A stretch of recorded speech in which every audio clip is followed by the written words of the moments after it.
Hey there, and welcome to Dave's Hot Takes. This week I'm talking about OpenAI's announcement of their new hardware devices and how they're a little bit less exciting than I would have hoped. So, the background, really quick, is that last year, OpenAI went out and got Johnny Ive, so a famous designer for Apple and all that kind of stuff, has had a lot of success. They actually acquired his firm for between $6 and $7 billion, billion with a B. So, it was like a ridiculously huge purchase. And they brought Johnny Ives on, and there was a lot of hype around what is OpenAI going to do. And they announced recently that the things they're going to come out with are a smart home device, so kind of like a Google Home idea, smart glasses to compete with Meta, and a smart, now get ready, smart lamp, which who doesn't want that?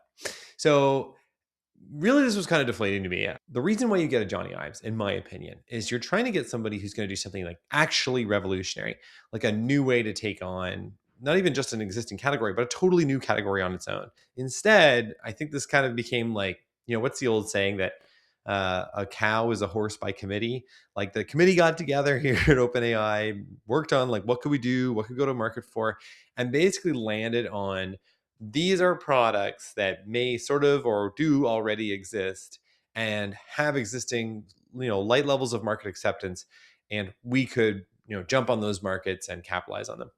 And I got to say, I just fundamentally disagree. And there's a couple of different things here. One is that I think that you're up against already pretty tough incumbents in those markets.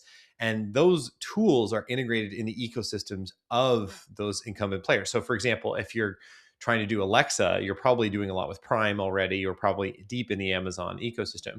It's definitely true if you're in Google. Like, I actually have a Google Home myself. I have a couple of them, and I'm really in the Google ecosystem.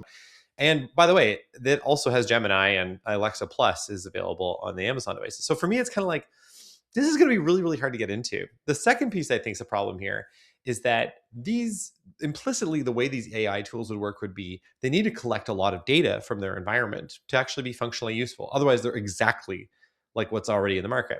We actually talked about this on our pod, but there was some speculation that there'd be like a camera in the lamp, and you're just kind of like, but why? Who wants that? Like nobody wants like less privacy.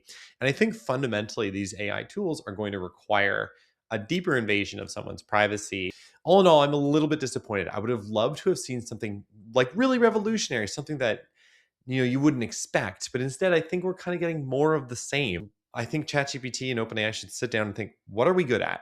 And I don't think they're good at hardware. I do think, though, they're good at LLMs and the software side of the ecosystem. Anyway, this is something that I was wondering what your take was. Is this a good move by ChatGPT and OpenAI, or do you think that this is just going to fall flat on its face?